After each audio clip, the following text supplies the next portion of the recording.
NEET की जो परीक्षा 5 मई को हुई थी 24,06,000 कैंडिडेट्स के लिए, जिसका परिणाम हमने 4 जून को जारी किया और एक डिटेल्ड हमने उसमें परिणाम जारी किया, जिसमें जो उसके बाद जो कैंडिडेट्स के कुछ ग्रीवांस इशूज आए थे उसको हम लोगों ने एक प्रेस रिलीज के माध्यम से 6 तारीख को क्लैरिफाई किया, जिसमें कुछ विषय थे कि टॉपर्स क्यों बढ़ गए। तो उसमें जो इस साल का जो पेपर था उसमें जो एवरेज मार्क्स हैं वो भी ज़्यादा हैं और ये जो टॉपर्स हैं, एक फिज़िक्स में एक क्वेश्चन था उसमें एम्बिग्यूटी थी, उसको क्लैरिफाई किया। यह हर साल होता है कि अगर चैलेंज के बेसिस पे आंसर की रिवाइज होती है तो उसके हिसाब से मार्क्स रिवाइज होते हैं, तो वो भी रिजल्ट का ही एक प्रक्रिया का पार्ट है।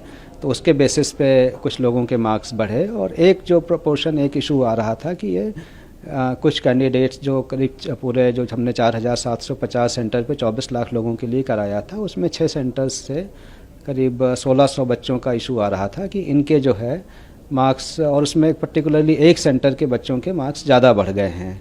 तो उसके लिए एक हमने कमेटी बनाई थी, ग्रीवांस रिड्रेसल कमेटी। जो बच्चे कोर्ट गए थे कि उनका टाइम लॉस हुआ, उनको कंपनसेट किया जाए या रीटेस्ट किया जाए, तो कमेटी ने रेकमेंड किया था कि इनका जो टाइम लॉस हुआ इनको इस फॉर्मूले के तहत जो एक पहले किसी एपेक्स कोर्ट के जजमेंट में था उसके तहत इनको कंपनसेट कर दिया जाए। तो उसके बेसिस पे रिजल्ट इशू हुआ।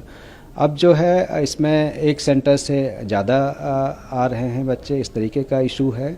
तो इन सबको जो हमारी कमेटी थी उनको जो रिकमेंडेशंस दी थी उनको फिर से हमने एक हाई पावर्ड कमेटी बनाई है, एक रिटायर्ड जो यूपीएससी के चेयरपर्सन हैं उनकी अध्यक्षता में, वो इनको पूरा इसको देखेगी और जो ये इशूज हैं 1,600 बच्चों के 6 सेंटर के, और उनको उसके बारे में अपनी रिकमेंडेशन देंगी। और जो पूरे मतलब 23 लाख बच्चों का है और ये जो 1,600 बच्चे हैं, इन दोनों को आश्वस्त यही किया जाता है कि एग्ज़ाम जो कंडक्शन हुआ वो पूरी तरीके से अच्छा हुआ, कहीं पे कोई इंटीग्रिटी कंप्रोमाइज़ नहीं हुई है।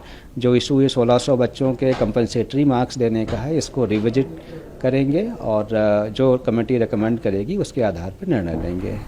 और एक आखिरकार किसी का भी कैरियर में नुकसान न हो, उनको एडमिशन में समय न लगे और किसी तरह की उनको दिक्कत न हो, इसके लिए क्या मंत्रालय के द्वारा कोई स्टेप या एनटीए के द्वारा कोई स्टेप लिए जा रहे हैं? ये प्रक्रिया भी जो है हम कम समय में ही पूरी कर लेंगे, जिससे जो कॉलेजेस का सेशन है वो टाइम से ही हो, इस तरीके की हमारी कोशिश रहेगी। शुक्रिया। Thank you.